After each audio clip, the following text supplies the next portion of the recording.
So I'm Dan Tichenor. I'm a senior scholar and program director at the Wayne Morse Center and also a professor of political science. And I'm delighted to welcome you to this Morse Roundtable on the 2024 election, 1 year out. We thought about retitling it Fear and Dread, or Fear and Loathing for the next election, but we decided to keep that out. I want to just highlight for everybody that we have coming up on Tuesday, November 28th, one of my favorite journalists and court scholars, Linda Greenhouse, who's going to be coming to campus. She's going to be giving a talk at 5:30 p.m. Just down the hall at 175 Knight Law Center on how the Supreme Court lost the American public, which might be a topic we talk about at least a little bit today, maybe not.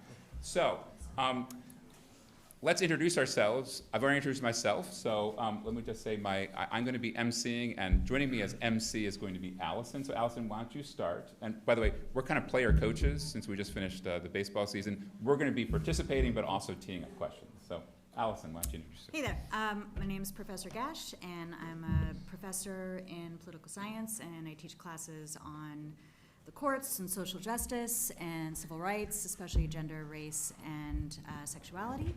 And I'm really happy to be here and not especially excited to talk about this particular topic. My name is Chandler James. I'm a professor in the political science department. My research focuses on American politics. I specialize in the presidency. I teach classes on American politics and the presidency, and I'm also very excited to be here. Hey, good afternoon, everybody. I'm Neil O'Brien. I'm an assistant professor in the political science department as well. I teach classes on U.S. politics, Congress. I do our stats sequence. And despite that, I do most of my research on public opinion and political parties in the U.S.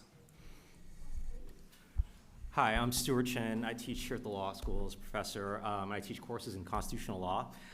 Currently on sabbatical, but while I'm on sabbatical, I'm working on a couple of projects related to Senate confirmation fights over judicial nominees and also looking at affirmative action. So I'm going to say how incredibly noble to be here on sabbatical. So for my fellow academics, you know how amazing that is. And I also want to say these are four of my favorite colleagues and intellectual kindred spirits. So if you all get bored, I'm happy for the five of us just to talk amongst yourselves. So just let me know. My areas of specialty are immigration and refugee policy, social movements. I also do the presidency and national institutions and political parties. So hopefully we can field most of the questions that might come up. Let me explain what the format's going to be. So as I said, Alison and I are emceeing today. So Alison will start by teeing up a question that some of the panelists will dig into. I'll do the next question, but then it goes to the audience. We don't want to wait to the end to get you guys in. So it'll be Alison, me, then you all. And of course, if you all are verklempt or stuck, we'll just keep going because we have such a long list. But that's what we want to do until our time is up, okay? And so with that, Dr. Gash. All right, so my first question is about polling, and I know that, right, there's always the sort of question and reticence about polling generally, but let's just pretend that polling is all valid and good and fine and we accept it all. The latest New York Times Siena poll has created a little bit of a stir, especially since it has Biden trailing Trump in key battleground states, so Michigan, Pennsylvania, a bunch of others, that he won in 2020, some by double digits. It also has Biden trailing on most major issues, with the exception of abortion. So how seriously should we take this poll? And what about any polls 1 year out? And how much electoral trouble, if any, is Biden in? So a tiny little insignificant question to tee us off. By the way, does everyone know about this New York Times Siena poll that came out? I think a lot of folks have heard about this, and if you didn't, one of the key headlines is that Biden is trailing Trump in 5 of the 6 key swing states, and there's also interesting information about particular issues and so forth, but I'll leave it at that. So, who would like to go first? Go for it, Neil. Just go. Okay, sorry.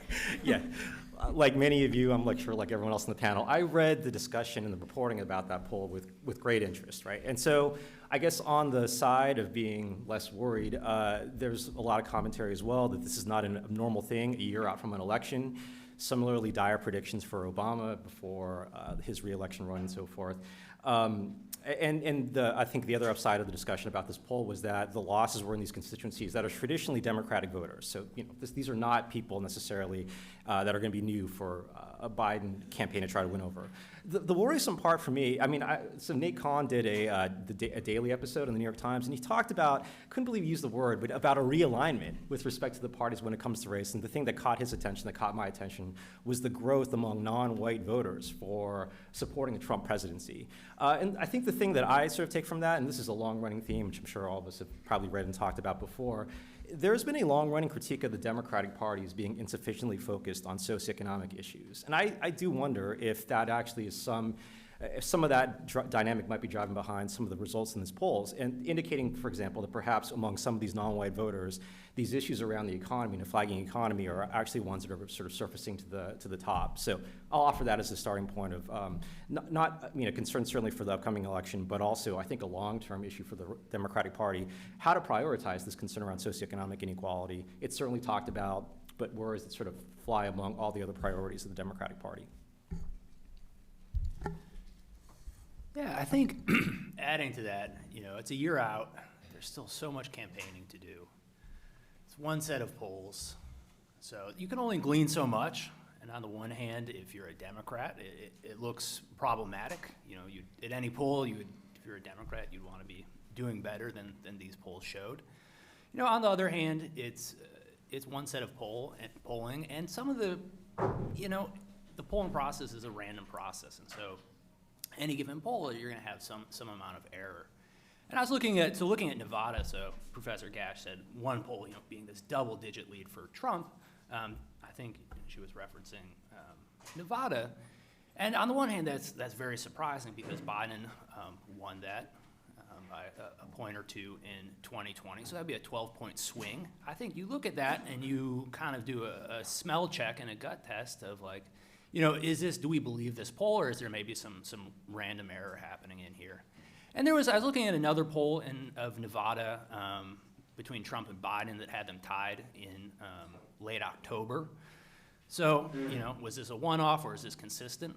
Unclear. Also, you see there's a high Jackie Rosen, a Democratic incumbent senator, is running for re-election, and she's leading her probable opponent by about 5 points. And so looking at some of that, it's maybe this is just not a good polling round for the Democrats, just by kind of who they talked to and how they constructed their sample. Also kind of looking at some of the crosstabs, going back to Nevada, and really across all those battleground states, you see the age gradient. So young people and old people are saying they're voting for Biden or voting for Trump in about similar levels. And I looked at that, and that was a little bit surprising to see that, because generally what we think is that younger people are going to be more favorable to Biden. The Democrats and older folks are a little more favorable to Trump and the Republicans, and that gradient has been completely wiped out.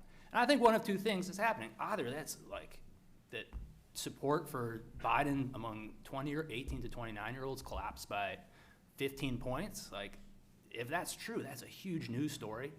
Or maybe something a little funky is happening with their sample. So that's all to say, and same thing you could say this with Latinx voters. There's just been a huge collapse in those polls among Latinx support for Biden. It's so big, you kind of think maybe it's a little bit of randomness or something to do with how they constructed their sample. But it also, as Stuart suggested, is part of this longer-term trend that despite the candidates be so racially polarizing, there's actually this kind of de-alignment of racial polarization among constituencies in the electorate. So it'll be interesting to see what happens. There's so much campaigning going forward. I think also to Stuart's point, you see people of color in the polls say economic issues are most important to us. And there has been that debate over, do Democrats, are they potentially losing Hispanic constituencies, some African Americans, because of their focus on social issues. It seems like that's showing up in those polls too, but again, it's one set. So that's one set of answers you could give to that question. I'll chime in here as well. So I think that I want to underscore Professor O'Brien's point that this is just a snapshot in time. It's one poll over a year away from the election. And so we have to take this poll with a grain of salt. But this does provide valuable information for us as we try to understand the political context. And the thing that I glean from this is that Trump's political resiliency is substantial. And the fact that Trump is way ahead in the Republican primary in polls across the country, in early states, important states, and swing states, Trump has tremendous political staying power, despite the numerous investigations and legal trouble that he's facing, despite the fact that he was charged by a bipartisan select committee on leading or being a major proponent or reason that there was an insurrection. Trump, a couple years after that, is well within the political mainstream. In fact, has probably one of the best chances of being the next president. And so I think that what this poll shows to me is that Trump's political foothold remains intact, even after a tumultuous post-presidency. Great, thank you. Let me just say to some of you who are sitting in back, I know you're probably feeling bashful. I always, when I come back, I want to stay in back, but there are seats interspersed, and I suspect folks would be happy to move out of your way if you'd like to have one of these seats in front, okay?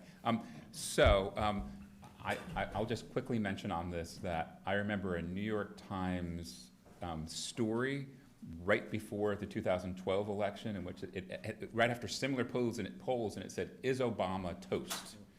So, in some ways, you could say, well, we've been here before, which is where Stuart started, but then there are some deeper issues here. Yeah.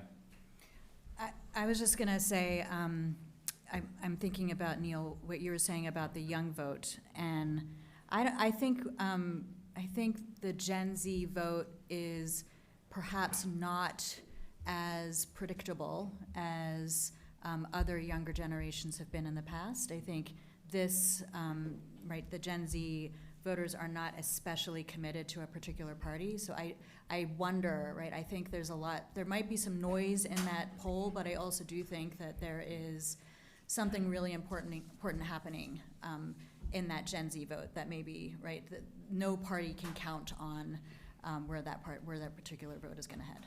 That's great, and we have a specific question coming up on Gen Zers, Yeah. and so stay tuned for that. So we don't have to wait 52 weeks to get real results that just aren't based on a poll, because today is an election day, right? So my question is for you experts, what are you looking at this election day? And let me give a couple things that come to mind for me. Will abortion rights keep winning? So a big one today is in Ohio, Measure 101, if you've been following this, which Ohioans will vote on a referendum whether or not to protect abortion access until about 23 weeks of pregnancy. In Virginia, it's not explicitly on the ballot in terms of a referendum vote, but Governor Glenn Youngkin has made this a significant question for Virginia voters, where he wants to put the breakdown as 15 weeks, and he says, if I just had a majority of the Senate, we could make it happen. So will abortion rights keep winning or not today? A second question, and it's related to the Virginia thing, is are there any bellwethers for us in terms of some key races happening today that go beyond the polls, that if you're in the Biden White House, that you're going to pay particular attention to and whether it has any takeaways? Virginia is a good example. Virginia went for, I believe, for Biden by, what was the percentage? It was significant. But in any case, he's down in approval ratings, but I know a lot of those Senate and House races in Virginia are really tight, and so what's going to happen in the suburbs of Virginia? The other one that stands out to me is in Kentucky. Andy Beshear is in a state that I think went to Trump by like 25 percentage points, but if you look at Governor Beshear's approval ratings, he's at like 60% to 40, and his strategy in this, which might be an interesting model for congressional candidates in the 24 election, is to localize the election. When he asks about Biden, he almost rarely mentions Biden. He talks about, the one thing he'll talk about in terms of the program is infrastructure stuff. So that's a big question, but it's like, we're having an election. When you wake up tomorrow, are there certain things that you're going to be paying attention to? And I'm particularly interested in will abortion rights keep winning? I'll go really quickly. I'll second Dan on the abortion rights one in Virginia. So I think it was maybe a couple weeks ago when Youngkin showed up on one of the Sunday shows and was asked about this. And so it was interesting to hear his articulation of where this sort of, the legislation they had in mind was articulated as, I think it was like a 15-week limit, and he articulated as, well, we just want to put this behind us, right? This has been a divisive thing. It didn't sound like a full-throated, ideological sort of defense, which probably, speaks to kind of the constituencies he's dealing with. But yeah, if there is indeed continuing energy behind the abortion rights issue, this is probably going to be a really strong bright spot for the Democrats in light of kind of this recent poll we've been talking about.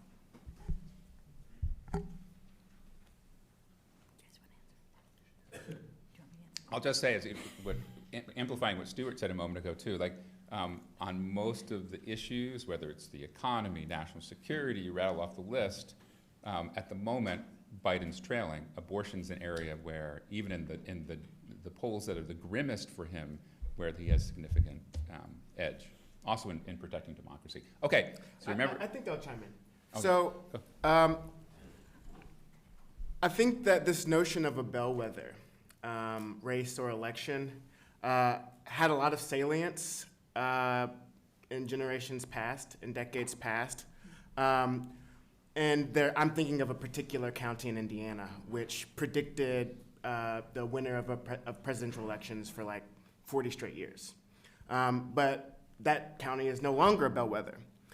But I'd like to call into question the notion, because these bellwethers don't, like in a particular race, in a particular state or district, may not speak to the dynamics that are at play across the nation for something like a presidential election. And so we can, of course, discern certain information from a particular race, but I think that our capacity to extrapolate that to make sense of the larger political world is more difficult than maybe pundits would suggest. And so, of course, elections matter, and what happens will matter tomorrow. And Democrats, of course, want success. Republicans want success. But again, I'd like to caution reading too much into the outcomes of those races as it pertains to the 2024 election, where there's going to be billions of dollars spent and lots of mobilization. People are going to get really riled up. There's going to be a lot that occurs in between this election tomorrow or upcoming and the 2024 general election next year. Great, thank you. Okay, so you remember the routine? Alison asks a question, I ask a question, then who asks the next question? You do. So you were talking in the first question about the possibility that support will change, the polls will shift. I was wondering what you think the developments in Trump's criminal court cases might do to that shift, how that might affect his support. Yeah, that actually was the subject of another article that was a follow-up on this poll, right? Where at least I guess they found some support for this idea that even though it seems that Trump has not taken much of a hit from being under indictment in sort of these multiple trials, that could change a little bit if there actually was a conviction before the election. So who knows? At the same time, I think to other comments made on this panel as well, he's shown remarkable resilience in the face of things that, for people that are critical of Trump, are sort of surprised. I mean, it continues on, right? You think this is the thing that's going to end him, and it doesn't. So, My dissertation speaks exactly to this question. So I've done a lot of work trying to make sense of Trump's political success despite his norm-violating behavior, to put it generally. And and what I have found is that there is a good amount of evidence to suggest that in many respects, Trump's norm violations actually redound to his benefit. And he uses norm violation as a political strategy to advance his political goals. In part, rile up his base, get attention, distinguish himself from regular politicians. And we saw when one of the indictments came out, Trump's approval rating among Republicans actually skyrocketed. And that was when we saw the wide chasm that developed between Trump and DeSantis. And we might ask, why is this? And I think that for a sizable chunk of the Republican Party, these investigations manifest as inherently political and political attacks on a president.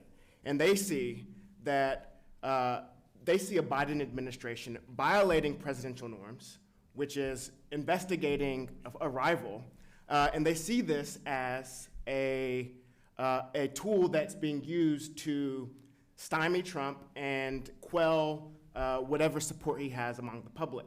And so there's a chance that, and I would say not a small chance, that if Trump gets indicted in one of these cases and ends up being charged or being found guilty, we might see that his poll numbers increase, which we might not necessarily expect, but it would speak to the dynamics at play here, which is the two front runners, the two people most likely to win the presidency as of now are Trump and Biden, and the Biden Justice Department is the one that is prosecuting Trump, alongside other investigations in New York and Georgia.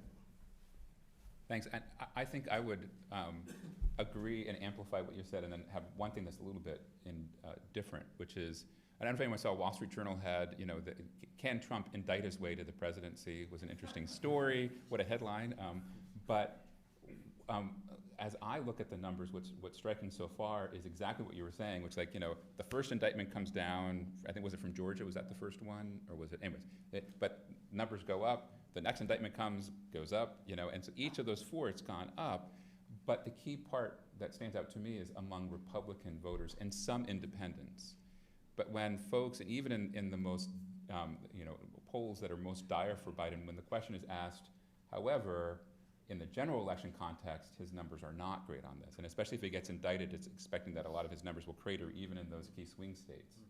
And so, we're looking into a crystal ball. It's always dangerous when political scientists look in crystal balls because we always get it wrong.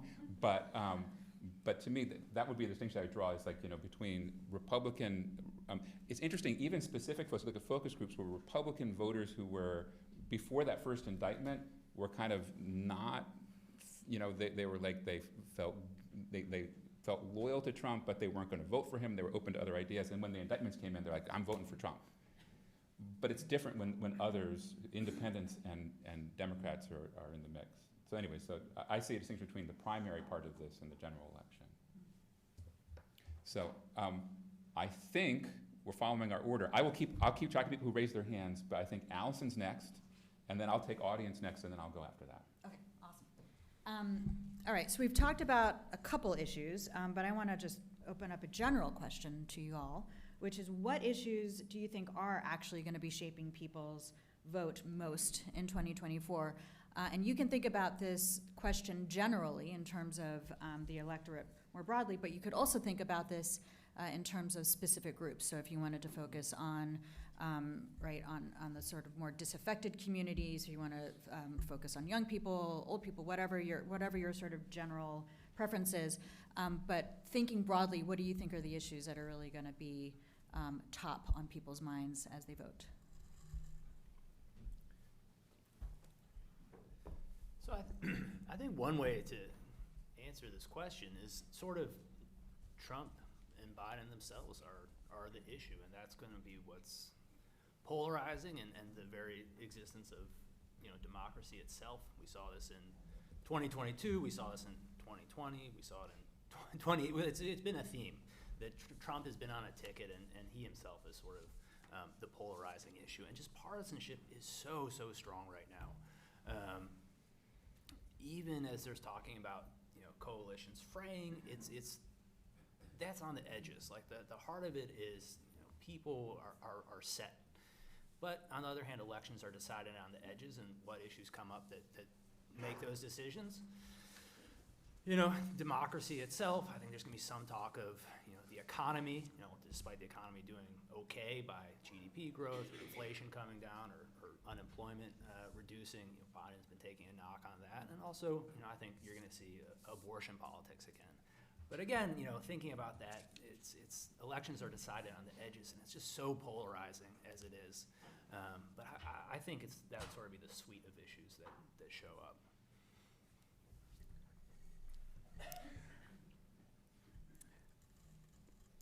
Of course, both of the candidates who are not really well liked by the larger population are going to be on the ballot. So I agree completely with Neil on this point, as well as things like inflation, unemployment. Yes, true. There are some new issues that speak to things that could potentially crack Biden's coalition. One of these issues is the Israel-Hamas war, which is splitting the Democratic Party. Polls suggest that younger people tend to be more pro-Palestinian, while older people tend to be more pro-Israel. I think that we're already starting to see fraying at the edges with Rashida Tlaib, representative who has very strongly threatened Biden to change his policy position on the Israel-Hamas war, or lest he risk alienating a large swath of his coalition. I think that threat is very serious and something that Biden is going to have to work overtime to address. And we're already starting to see changes in Biden's posture toward Israel, the Israel-Palestine war, or Hamas war, where he was initially very strong, embraced Netanyahu, et cetera, et cetera, et cetera. But now, after a few weeks, Biden is suggesting more caution. Other members in the Democratic Party, including Obama, are calling for more restraint, et cetera, et cetera. We're seeing more calls for a ceasefire, things that have the potential of really splitting open wide some of the fractures in the Democratic Party. Yeah, I'll reiterate. I think both of them mentioned, I think, the larger issues that are going to be on there, and also to the volatility of it, right? Who knows what issues are necessarily going to emerge to be the prominent ones. Just to double click on the point about the economy as well. I mean, I imagine for Biden's advisors, they probably feel a degree of frustration that they're not getting more mileage out of what a Biden administration has done, but it seems that the message is not quite working so far yet. And then to the point about foreign affairs, which I totally agree with, I think this issue is a potential point of fissure within the Democratic Party. There's also one with respect to the Republican Party too, right? With respect to Ukraine, which we're seeing now with Speaker Johnson sort of proposed new bill with respect to trying to hold that back with playing games with this IRS stuff and so forth. It is an interesting question about how the Republican Party may go with respect to more interventionist versus less interventionist approaches to foreign policy. And this takes me to, I think, do you want to jump back in? Go ahead. I was going to add on a follow-on thought to this, just because I think this is captured in what we're talking about with the norms and then in this question of issues. I think one way of thinking about how elections get tilted is you have the voters, and there's some subset in the middle that people are fighting over to sway to their side. I think the other thing that campaigns spend a lot of time and money and energy doing is taking folks that are probably sympathetic to the message and just trying to mobilize support and juice up the base. So I think, for example, with the indictments on the Republican side, there's been polling, both among the mass public, but then also among the donor class, that really mobilized support. That's the donor class. What's that? It mobilized support. Mobilized support among Republicans. And similarly, thinking about abortion politics in 2022, it really mobilized support among folks in a midterm election where turnout's generally lower to maybe go out and vote when they otherwise would have stayed at home. And I think thinking about that mobilization of just who shows up and who doesn't is almost more important and just gets so much attention by campaigns rather than trying to pick over the few voters that are kind of sitting in the middle, because again, it's so hard to get people to abandon their party.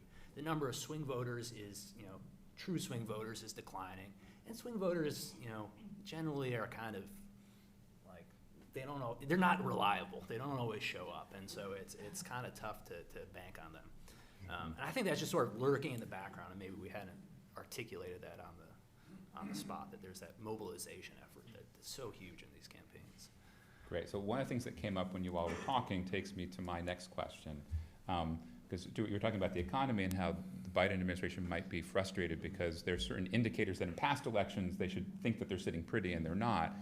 But it actually takes me to the question that also Alison was commenting on thoughtfully a few moments ago, which is Gen Z and young voters. So young people have, as a lot of you know, have enormous challenges, young adults, in being able to buy a house, interest rates, the enormous costs and so forth, then college debt and paying rent. It can go on to a long line. So, but that's part of a larger issue, which is that most of my students, many of you are here right now, which is great, are not exactly thrilled about this upcoming election.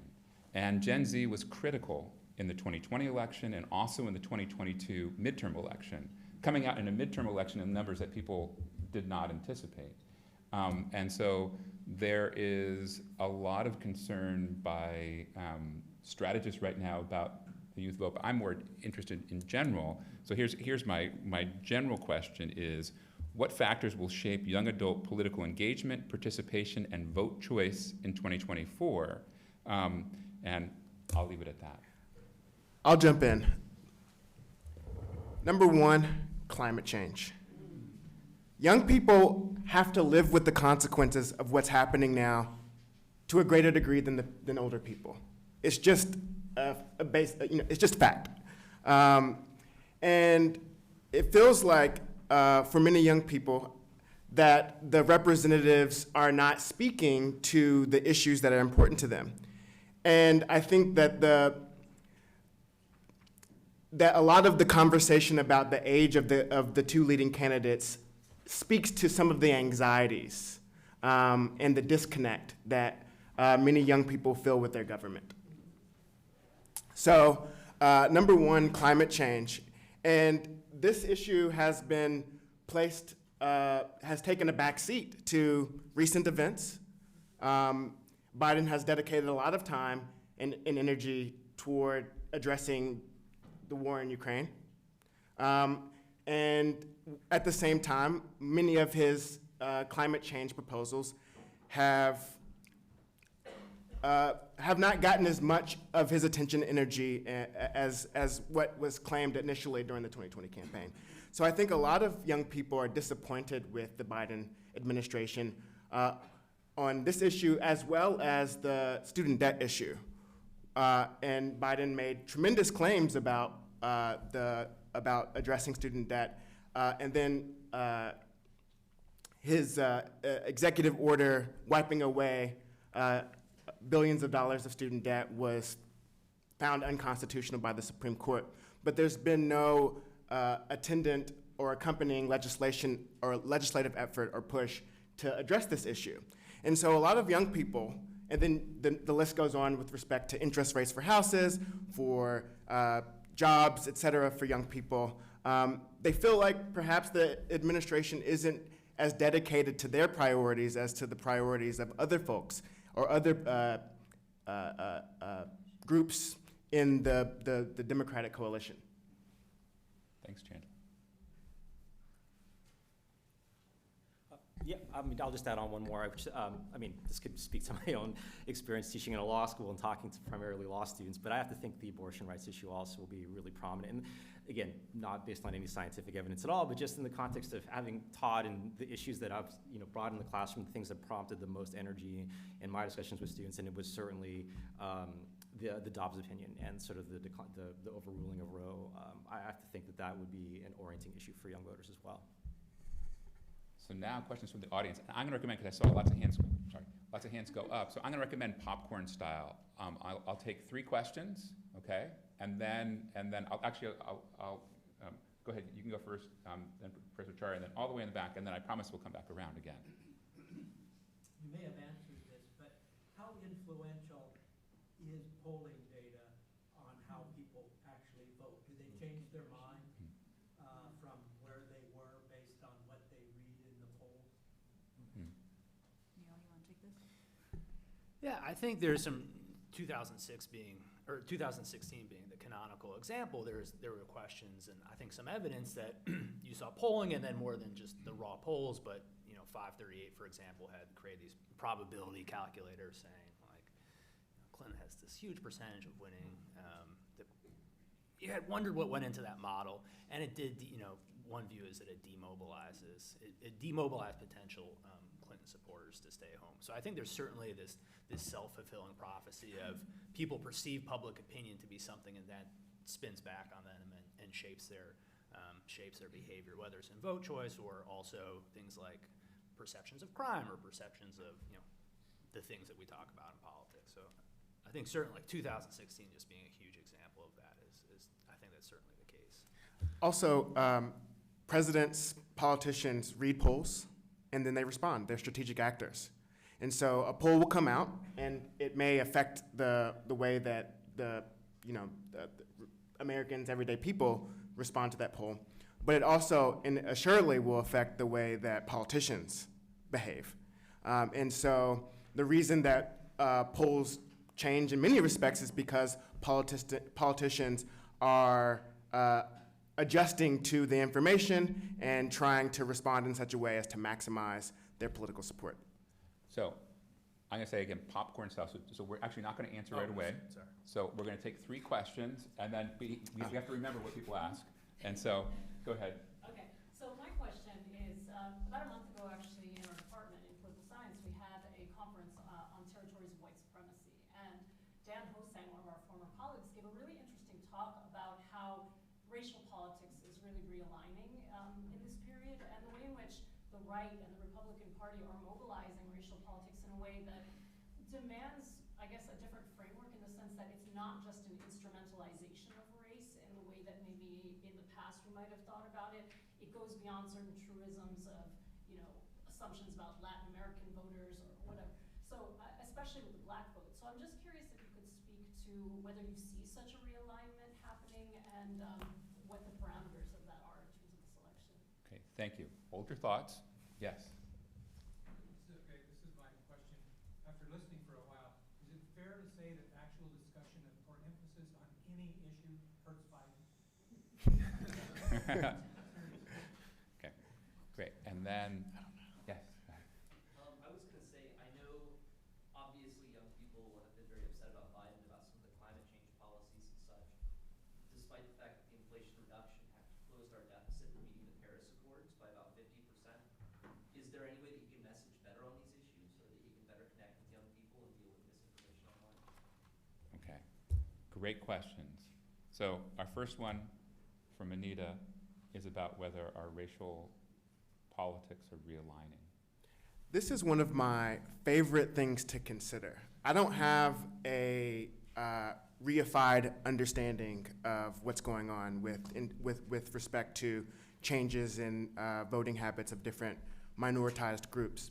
But what I'll say in response is that I think that we are seeing a tremendous realignment in American politics, but less so on the basis of race and more so on the basis of education.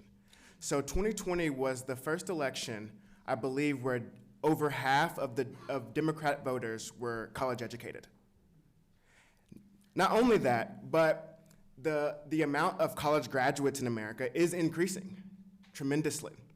And so I've read some articles and think pieces about Republican strategies to target disaffected groups in the Democratic Party. And some of the disaffected groups in the Democratic Party happen to be folks without a college education, who they see the Democratic Party as not necessarily speaking to in terms of cultural priorities, in terms of economic issues, things like that. The Democratic Party, and we've seen pieces of this with respect to increased emphasis of the Democratic Party for suburban voters. But I think that the apotheosis of this is really the transformation of the Democratic Party to a highly educated party that's kind of focused on issues related to folks who are concentrated in coastal areas. Yeah. I'll second that. I think there's been a great deal of interest in both commentary and the popular press, but also I think in political science circles too, around the sort of diploma divide, right, between the two parties and so forth, or how these transformations have happened on that dimension. Yeah, you know, in this poll with respect to like greater non-white voter support for Trump, I don't know. I mean, that's one of those things where I don't know how seriously I take it either. I mean, I think it's quite plausible for there to be frustration about Biden, but not being quite so confident that that's actually going to translate into votes for Trump in the 2024 election. But yeah, I do wonder about this with respect to the weakness of the Democratic Party. This is a long-running thing, right? That goes back, decades. The focus on college-educated, this sort of claim about a wave of a cultural elitism to it, and so forth. And so, if you are a non-college educated person, no matter what your race may be, you may look to the Democratic Party and sort of feel that this is not exactly the party that speaks to your interests. And so, I think it's a long-term concern for the Democrats going forward. Allison. Yeah, I just want to jump on this particular issue. I think there's a question coming up later about how the Republican Party has really banked on education being a central issue, particularly in local elections, right? Particularly in the context of school boards, and they've made great strides in really transforming local communities, which I think actually will have an effect on how we think about 2024 in ways that might be unpredictable. But I think in terms of this particular conversation, it is the reason why the Republicans have chosen to direct some of their policies towards education, right? They are actively trying to create a narrative and then enacting policies to create constituents around exactly those kinds of fissures between the two parties. I know we want to keep it moving along. I'll simply say a quick thing on immigration politics, which is what strikes me is, in the past, the Republicans, found themselves switching between kind of the George W. Bush matching willing workers with willing employers, and then also the nativists in their party. And then post-Trump, it's all nativist, right? It's all anti-immigrant. And so their playbook is pretty straightforward. And so you can see what's happening in the House of Representatives in terms of the positions the Republicans are taking. So everything that's a budget issue, you're going to tack onto it, that you need to enhance border enforcement and so forth. Democrats face, I don't want to say they're in a box, but Democratic presidents face a much more significant challenge on how to govern in this regard and have to figure out how to thread the needle. So on the one hand, you're President Biden, just like Obama, you come into office, you say, I favor broad immigrant rights, immigrant admissions, we need to bring people out of the shadows, let's legalize and so forth. And Congress does what? Nothing. As been the case for more than a quarter century, it's completely logjammed on the issue. So at that point, you still have an imperative as the commander-in-chief to address questions around enforcement. If there's so-called migration crises, manufactured or real, at the southern border, you have to somehow respond to it and so forth. And so you end up alienating folks on both sides of this issue, and it's so hard to thread that needle, and we're seeing that play out a great deal. So I think that's one component of this realignment that's taking place, or potential realignment. So, and I violate my own thing, remembering questions. Restate your question for us. Biden's discussion of any issue at all detrimental to him? Yes. Yes. So. But that's not. I know that we laughed both times that you asked the question, but it's when you think about it, it makes sense, right? Because as the chief executive, as the president of the United States, any commitment that he makes is necessarily going to alienate people, right? So yes, like talking about issues does kind of hurt, but you have to do stuff as president. That's the point. And so that's always the challenge is to what degree do I want to maximize my public support? But then I have to reward my constituents with policies that they want, that they like. And to the degree that I do that as president, you're going to create enemies. That's just the way of the game. That's just the nature of the game. And so going back to our earlier point about the poll, I mean, the flip side of that also is that I think that's Trump's strength, right? That he's not in the public spotlight in the same way. And so we probably have forgotten, not all, but some have probably forgotten a little bit about like the utter chaos of what that looks like when he's out front as the president, so. It also goes back to Chandler's research, which is going to be a great book coming out at some point, which is how much is scripted and how much at least appears when a candidate or an incumbent is speaking off the cuff, being more genuine, and Trump is an expert at the latter. If everyone's been watching the trials, that's his thing. That's been his thing for 40 years, whereas for politicians, and especially for someone like Joe Biden, where most of his speeches, his own advisors are holding their breath, it's a challenge, right? Yeah. Okay. Our next question was about messaging, right? Do you want to? Yeah, so we talked earlier about how a lot of young people feel very alienated in terms of policies from the Biden administration, especially on climate change and other issues. On a lot of these issues where he has made progress, like with the Inflation Reduction Act cutting our progress away from the Paris Climate Accords by about half, that still doesn't seem to have gotten through, and it doesn't seem to have made a difference. How can the Biden administration message better on these kind of issues to better reach the population and deal with misinformation? Mm-hmm. And it's such a good question. So Everyone I paused think there it's for a moment. a great question. The thing with big projects like that is that there's a big momentous moment time when you sign the legislation or you sign the executive order, and then for things that take longer time to unfold, the constituency, the people might not see the ramifications of that act for a while. That's a consequence of just the fact that things take a while to create. And so I think that with respect to the Inflation Reduction Act, many of the benefits that it holds will be seen later down the road.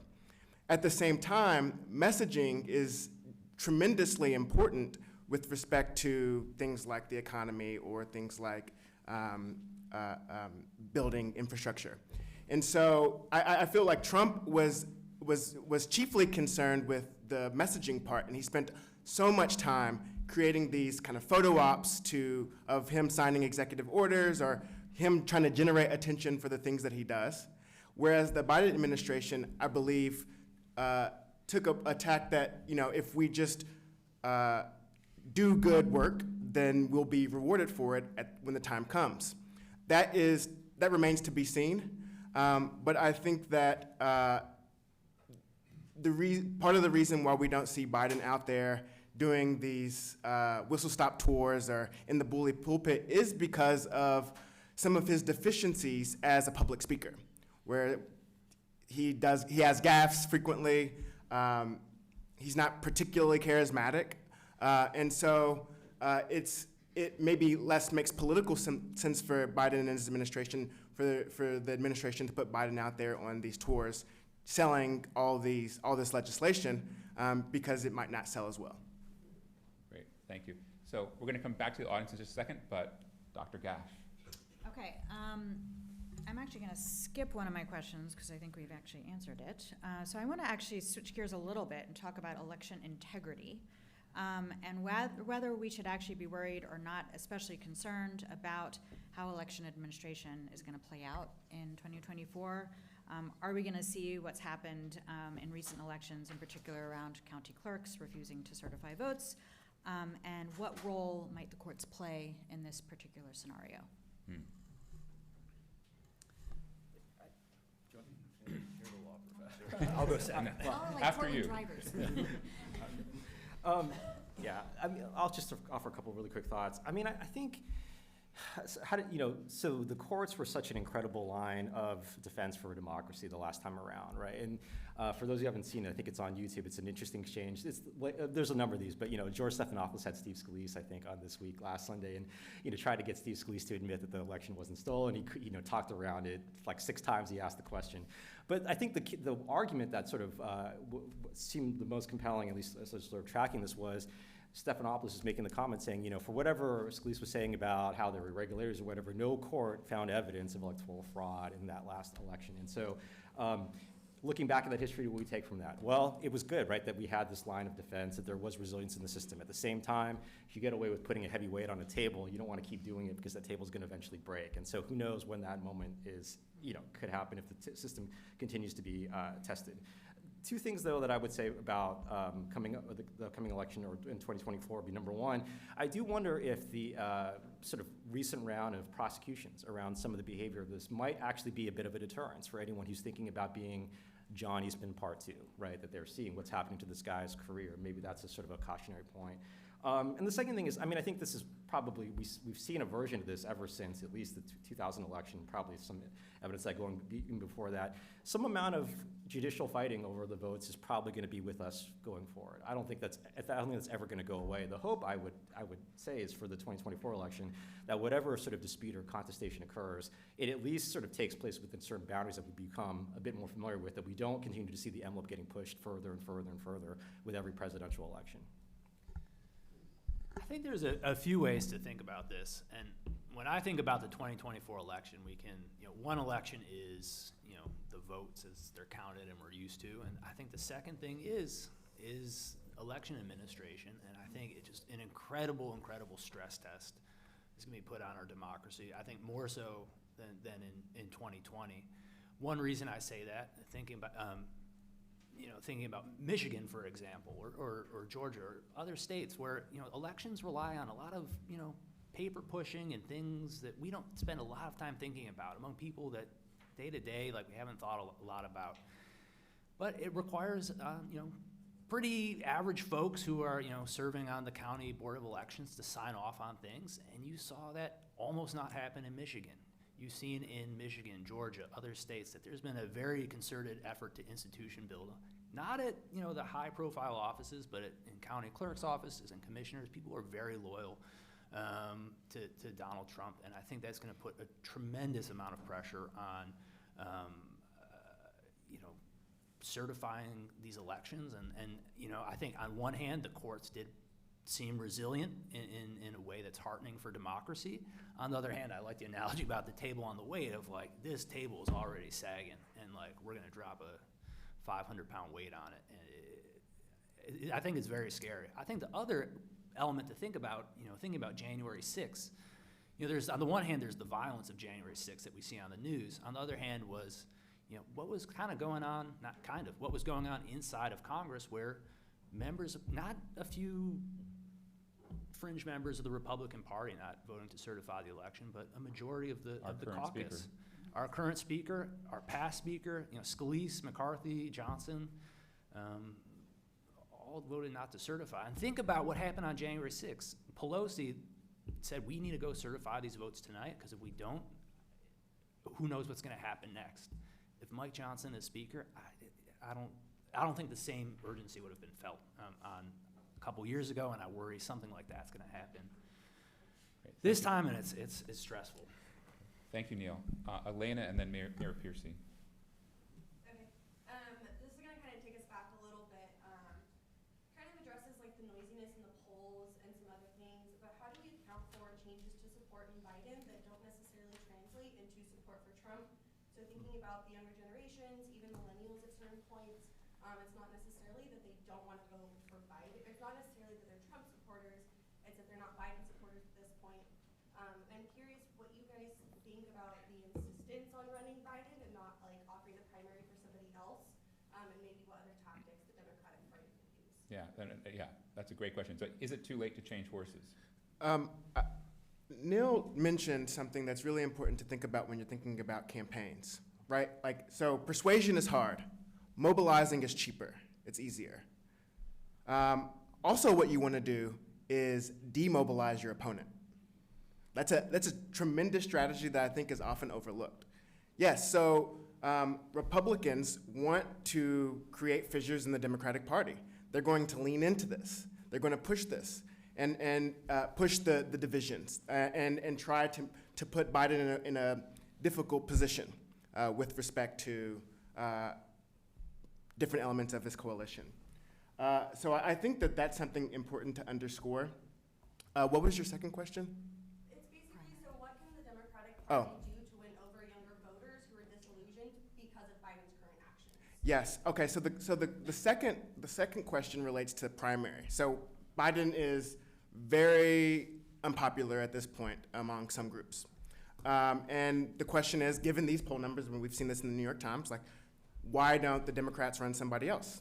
And the answer is that it's extremely difficult to do that, right? Because Biden has already amassed a humongous war chest.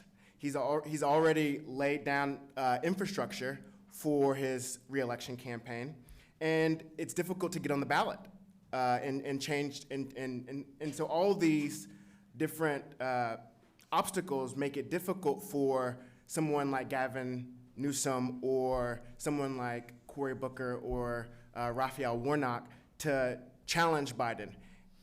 Historically, when we've seen challenges against incumbents in primaries, they've lost. So politically, it just may not make a lot of sense for someone who has a promising political career to challenge Biden at this point. Alison, go ahead. Yeah, I wanted to sort of address this question and then also address my own question about election integrity, just to compare, Republican and Democratic strengths, right? So the Republicans' ground game at the local level, I think is really important with respect to this question, as well as with respect to the election integrity question, especially when you compare it to the Democratic Party's continued ignorance around the importance of developing a local ground game, right? So for decades, political scientists have been, sort of clutching their pearls and shaking their heads over the fact that the Democratic Party continues to sort of put all of its resources into this national game, whereas the Republican Party has been really savvy about really creating a robust local infrastructure, right, which meant building a robust state infrastructure, which has created various benefits in terms of the outcomes of elections, right, threatening election security, all of these things.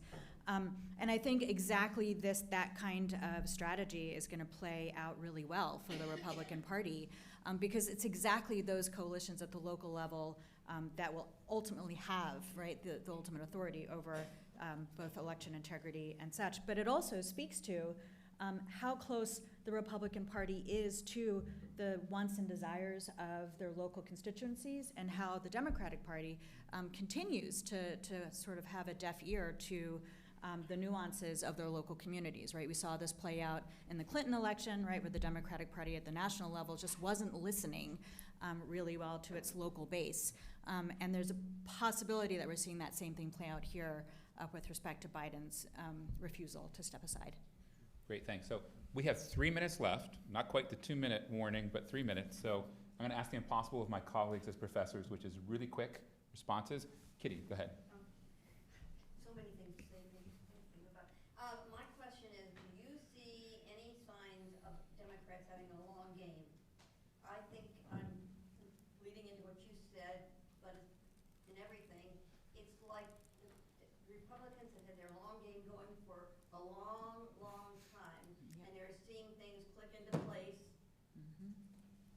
Biden got elected in part because they just couldn't find anybody else they thought could do it better, could do it. So it was not that they liked him so much, it's that they just saw him as the best they had.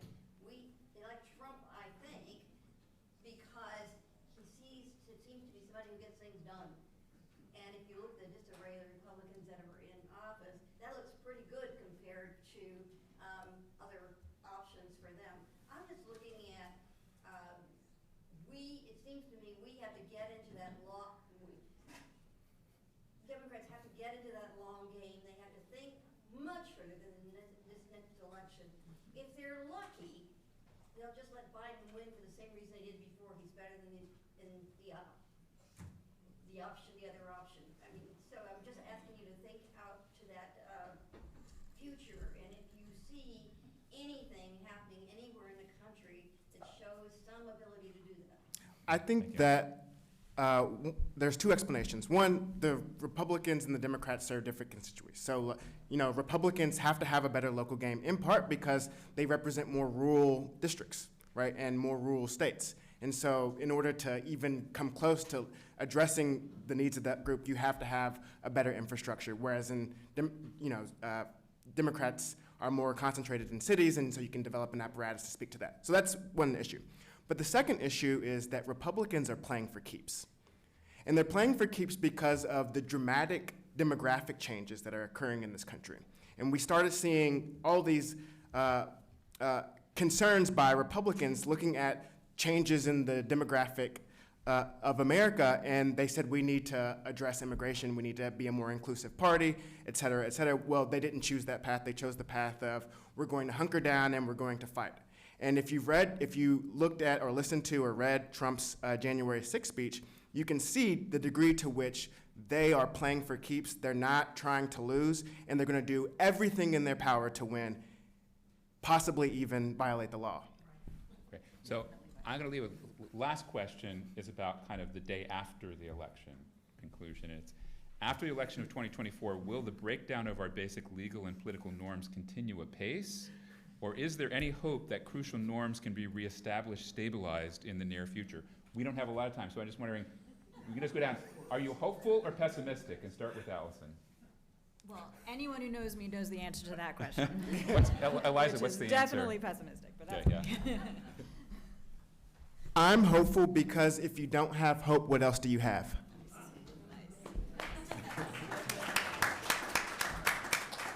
Neil.